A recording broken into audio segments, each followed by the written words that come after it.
Hello everybody, the Great Dino Ranger here again, back with another review. Today we got another Jurassic World review to take a look at today from Mattel, and that is the Jurassic World Rebirth Frenzy Pack Minqaria.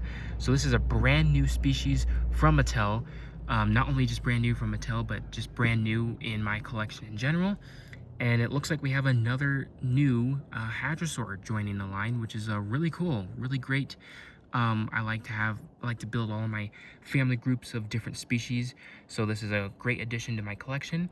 And what's really cool is that Minqaria, which I believe I'm pronouncing that right, is actually a fairly new hadrosaur, recently discovered. Because I believe this one was discovered in Africa. I believe I might be wrong on that, but I think it was Africa, and I think it was just described in 2024. So this is a very recent dinosaur, and this one came out last year for the Rebirth line. So Mattel had to have just jumped on and made this figure right after that dinosaur was just announced. So that's really cool how Mattel kind of keeps up with a lot of the more recent dinosaur updates and just kind of makes new figures of them. They've done that quite a few times, but I'm really excited to have this brand new hadrosaur, which is actually a pretty small hadrosaur based on the what was discovered. So really cool, really nice little dinosaur to add to the collection. Based on the packaging here, it's your standard Frenzy Pack Rebirth packaging. It looks pretty good, as always. You got the Spinosaurus and the Mattel logo right there. Here on the back shows you Minqaria, facts app information, a bunch of other stuff down here. Jurassic World Rebirth and the others in this lineup. This is part of the Wave 2 of the Frenzy Packs. I already got all of Wave 1, or at least everything that I wanted in terms of Wave 1. And this is all Wave 2. As you know, I already reviewed the Archaeornithomimus. Right now I'm doing the Minqaria. All I need left is the Suaptra, or Coaptra, however you pronounce that, and the Bipaosaurus, which is finally another Therizinosaur. But yeah, I'm looking for these two. Hopefully I'll get them eventually later on. But yeah, that's basically it for the packaging. So let's go ahead and take a closer look at this figure. Alrighty, so here we have the Minqaria out of the package. This is a really nice looking figure. Like I said before, it's a nice to get a new, hadrosaur species, because I feel like we don't get too many hadrosaurs nowadays. But I mean, there's plenty more that they can make. But this is another fine addition, especially with it being a brand new species, essentially. Not only just from Mattel, but just new because in terms of science. So overall, this figure looks really nice. It's got really nice sculpted detail. The detail is really good on this one, actually. You can kind of tell, just the way when you feel it, when you rub your finger against it, just the detail just kind of pops a lot more compared to other figures. But yeah, the detail and the sculpt is nice. I really like the overall design of this dinosaur. It looks pretty good, and for a smaller species, it's as good as you can get, in my opinion. I wouldn't mind getting multiples of these just to have little herds of these smaller hadrosaurs, but overall it's really good. The proportions are very interesting too. Overall it looks just like the Minqaria of what we pretty much know, based on the fossils and art and all that, but it looks pretty good. I will say this one, the body definitely curves down a lot more in a very dramatic way, so it has like this really deep arch, if that makes sense. So it's not 100% realistic. It just kind of dips down just like that, but it's not the worst thing. I do like how the tail sticks up like that, because that's kind of like how hadrosaurs are usually portrayed, as having their tails kind of a bit more straight and a lot more, not really totally upright, but just a lot more, they're not like curved down in a way. But overall, I really do like the way this one looks. Especially here in the head. The head looks really good. Pretty much captures the look of Minqaria, especially with this famous little crest that it has. Kind of similar to Corythosaurus, but kind of almost similar to Parasaurolophus, except just it doesn't just extend that far back. But the detail on the crest looks really nice. It kind of reminds me of the crest of a cassowary a little bit. And I like the little beak that it has. Really nice, and the nostrils and the eye ridges. So yeah, the head looks pretty nicely done.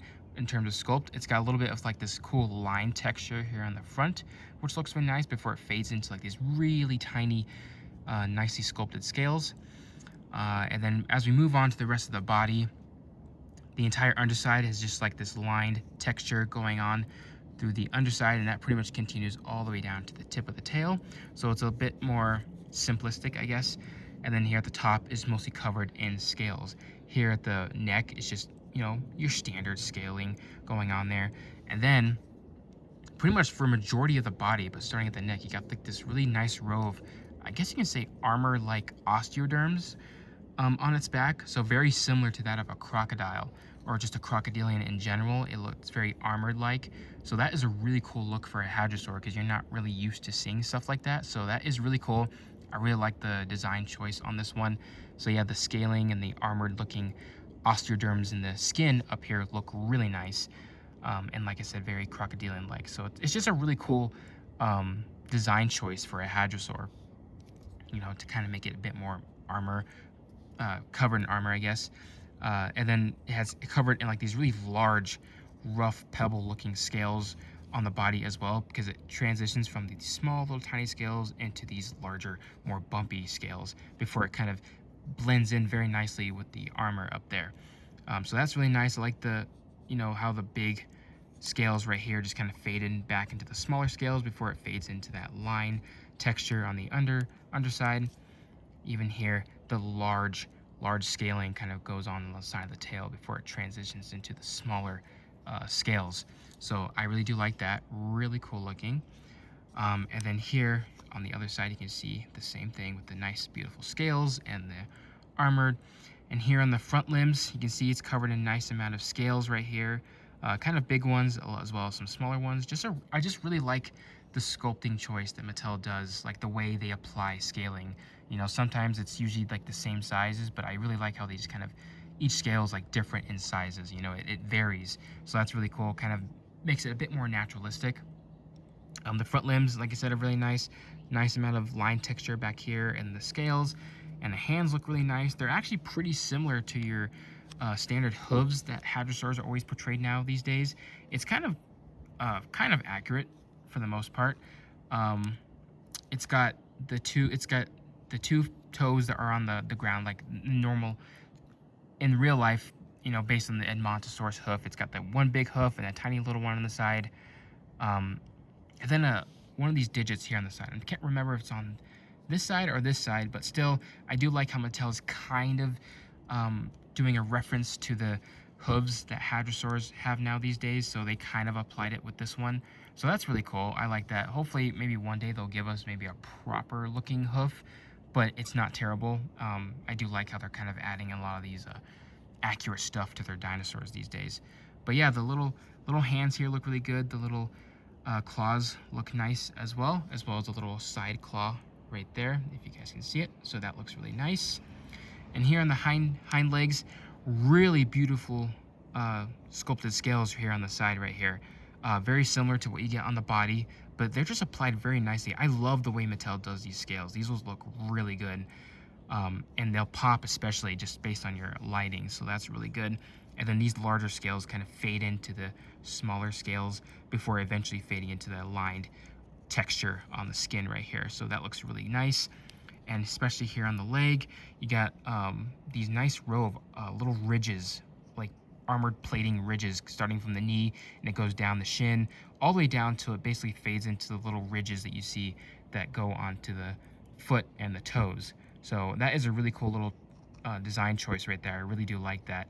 And the feet themselves are nicely sculpted, nice sculpt work on the claws.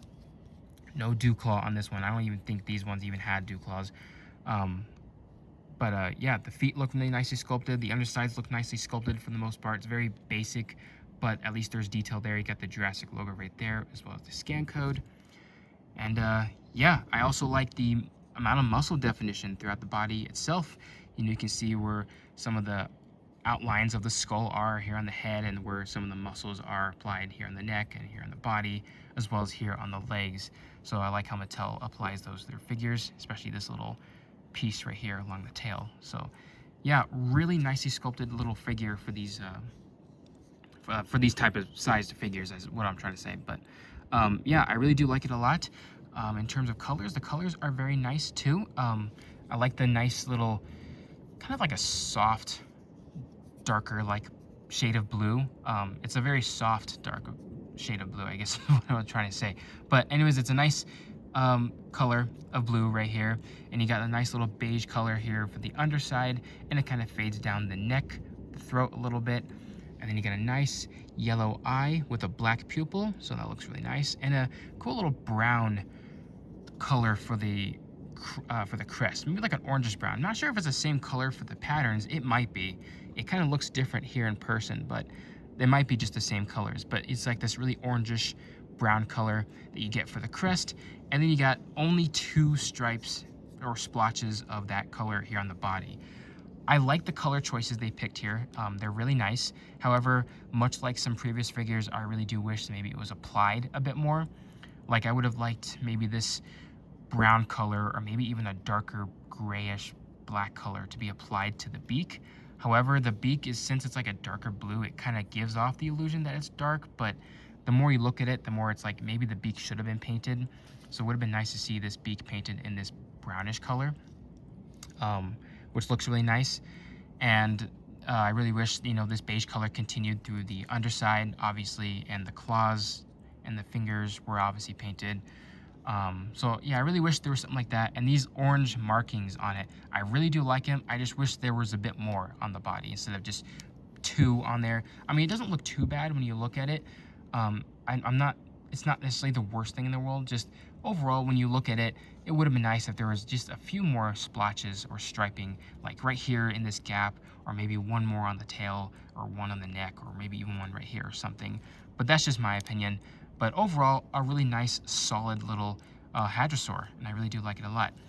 So for articulation, you got no head joint, but you do got a neck joint right here that just basically goes up and down. So you can make it look down if you want and make it look up at a predator or something.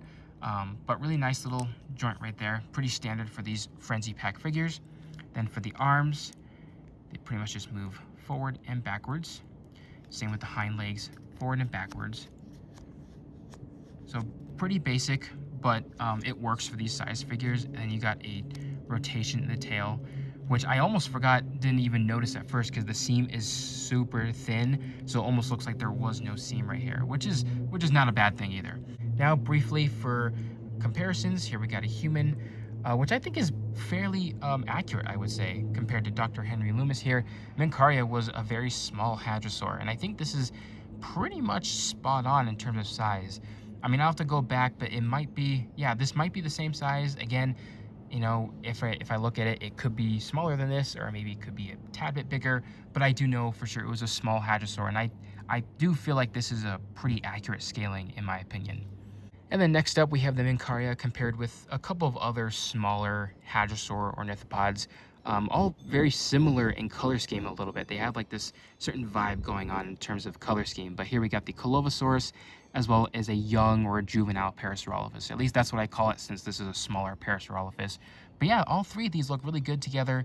Again, they have very similar colors going on here with the blues and the orangish brown colors and the white cream colors, at least with these 2. But they look really good together. And you can definitely tell the difference between sculpting between these 2. Like this one is a bit more of a smoother, you know, skin texture with a little bit of scaling here, but it's not as prominent, or it doesn't just pop out of the body like the detail on this Minqaria. So, you know, another example of showing you just how Mattel has just evolved over time with their Jurassic figures. But yeah, really nice to compare these little dinosaurs next to the Minqaria.